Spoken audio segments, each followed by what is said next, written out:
Hi everyone, welcome to another episode of the Corbin Report. I know the last one was kind of interesting where I did it late. I did it after Thursday Night Football, but before the next Thursday. Today is early as I didn't wait till the weekend after Thursday. I did it Thursday, but still after. That's what I mean by that. Tonight I will be talking about NFL, soccer, baseball. Football, I'll be mentioning tonight's game that started, and yes, I picked a team already. And yes, I did pick them after the game, but before I watched it. Also, I'll be letting you know about my rankings this week. I'll let you know about my thoughts on MLB, if you don't know what that is, baseball. And lastly, I'll tell you about how I feel about soccer and one of the home teams in Southern California. So let's first start off with Thursday Night Football. We have the Dolphins going in Cincinnati. Surprisingly to me, the Dolphins are 3-0. And also the Bengals are 1-2. I'm going to pick tonight the Bengals. As to me, I think they have more offense firepower despite Miami adding Tyreek Hill and running back Raheem Mostert to their roster. The defense on both teams might be equal as the Dolphins added Melvin Ingram. Yes, Miami has Jalen Waddle on offense, who is quick just like Hill. Also, the Bengals have the same team from the Super Bowl last year for the most part. The only difference, if I'm not mistaken, is their offensive line is new. They have one returning starter. Cincy has more of a defense than the Dolphins. Yes, I know I said last year the Bengals have no defense, yet they proved me wrong. And they made it to the Super Bowl. The Bengals do have a defensive front and decent secondary. So tonight, the battle between Miami's wide receivers and tight ends in the Bengals secondary will be fun to watch. The deciding factor is, in my opinion, of who wins the game will be who can get the running game going. Why do I say this? By doing this, it should open up the passing game and passing lanes. And yeah. Also, in other NFL news, according to NFL.com, New York Jets quarterback Zach Wilson is medically cleared and expected to make his return this Sunday against the Steelers. Let us see if the Jets can continue what they are doing and win some games. Excuse me. Can we say Flacco did his job through the first weeks? And here is a really random fact I just wanted to share. Through the two games they lost, the Jets lost, they lost both games by 15 points. I just thought this was funny. Thirdly, this one's kind of interesting because I really don't know what's going to happen, and especially as a New England fan, who knows? The New England Patriots may be without their starting quarterback, Mac Jones, due to an ankle injury he suffered in the loss to the Baltimore Ravens. According to Yahoo Sports, quarterback Mac Jones thinks he is playing against the Green Bay Packers. I don't know what's going to happen. I haven't researched the severity of this injury. Like most of everyone else. I, like most of everyone else, will have to wait to Sunday to see what happens, whether he plays or doesn't play. So this will be interesting. Now, as mentioned, I did say I'll be talking about my rankings.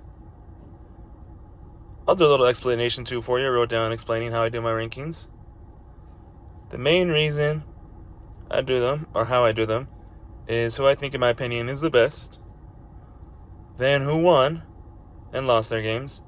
If teams lose their match and I think they're good, I will keep them high. It just depends for losing.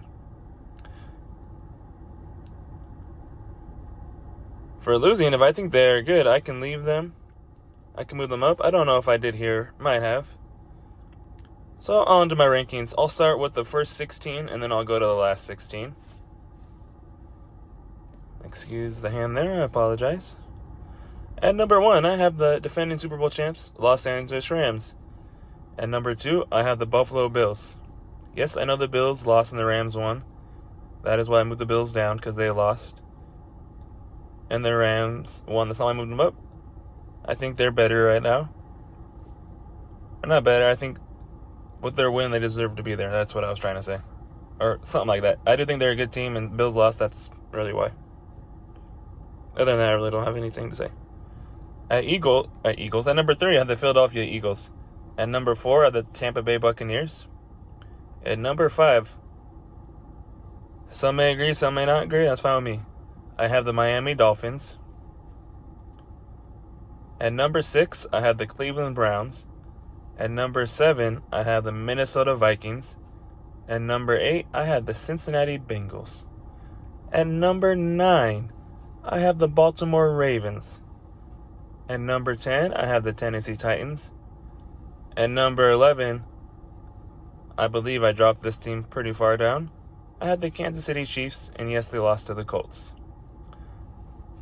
At number 12, the Denver Broncos. At number 13, the San Francisco 49ers. At 14, the Dallas Cowboys.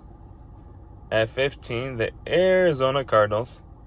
At 16, the LA Chargers. So that is my first half of my rankings, the first 16. Here is the last 16. So at number 17, I have the Las Vegas Raiders. At 18, the Detroit Lions. At 19, the Green Bay Packers. At 20, have the Chicago Bears. The Saints at 21. Have the Steelers at 22. The Patriots at 23. The Carolina Panthers at 24. Yes, I know that the Panthers beat the Saints, but that's where I still put the teams. At 25, I have the Atlanta Falcons. At 26, I have the Jacksonville Jaguars. At 27, I have the Colts. At 28, I have the Texans. At 29, I have the Giants. Not sure how far down the Giants went after losing to the Cowboys. I believe that's what happened. At 29, the Giants. Forgive me. At 30, I have the New York Jets. At 31, I know they called their Washington Commanders, but I still call them the Redskins. That's what they're called. Or that's what they were called. At 32, the last team that I think is currently the worst, I have the Seattle Seahawks. So these are my rankings for this week. Also, a shameless self-promotion. Feel free to follow me on Instagram or Twitter at the Corbin Report to see my predictions, any updates, or anything I share. Of course, you don't have to. All right, now on to baseball, MLB. Here's my thoughts. The San Diego Padres do not have Fernando Tatis, which I'm sure most of us already know this. The Padres lost one of their best players in him after they traded for Soto and company. They now have a chance to make the postseason as well. I can't type, it looks like. I think the race for them is close and a little more difficult since they are in the National League. 4 teams already clinched playoffs, and Padres would be, I said last, but then that was before I realized 6 teams, not 5 teams, make the playoffs this year. They'd be the second to last or last team to make the playoffs. Tonight they face their rivals and 2022 NL West champions, the LA Dodgers. To keep their pace, the Padres need to win out. Currently, they are 3 games ahead of the Brewers and the Phillies for the second wildcard spot in the NL. As mentioned, this year the MLB has changed their postseason format to 6 teams, not 5. With that being said, the Padres have a mini cushion. And according to SI.com, there are 3 wildcard teams, in case you didn't hear me say that 2 other times. That's just what I put at the end. Speaking of the NL West, let's talk about the Los Angeles Dodgers.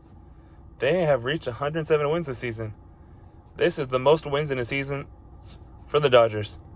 The question is, I'm asking, typing this, is, can they keep winning and carry it into the playoffs and win another World Series?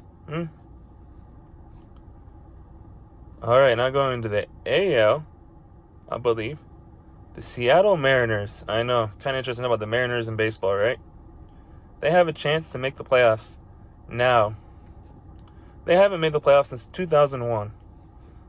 That is about 21 years, in case you're not good at math. Just letting you know. According to CBS, they have missed the postseason, as I said, for 21 straight years. And now that I know the format this year, and the bracket on MLB.com, the Mariners are the last team in the AL playoffs. Just so you know. The Mariners can end up with the same record as the Orioles. I don't know who has a tiebreaker. Seattle needs to at least win one game, I think, to assist them in making the postseason. It wouldn't hurt to win the rest of their games, right? There's just one little fact that happened the other day, in case you didn't hear about it. Yankees outfielder Aaron Judge has 61 home runs in a season. He has tied Roger Maris. All right, as mentioned, now on to my more thoughts this time about MLS. And if you don't know what MLS is, that is soccer. And the Southern California team I was talking about are the Los Angeles Galaxy, or LA Galaxy. Excuse my voice. This past weekend, the LA Galaxy moved to 5th in the standings in the West with their win. I still think they need to win their next 2 games to stay in the playoff race. How long has it been since the Galaxy made the playoffs? It has been 8 years. They were 7, now they're 5th. They have 2 more games left. They win. I think they can go to 4th. I could be wrong.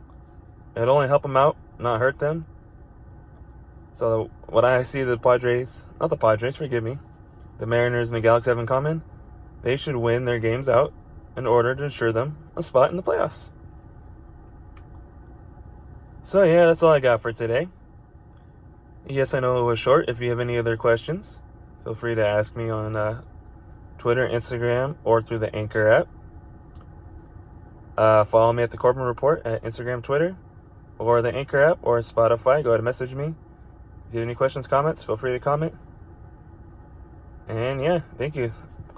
Thanks for listening. Talk to you next time. Bye, you guys.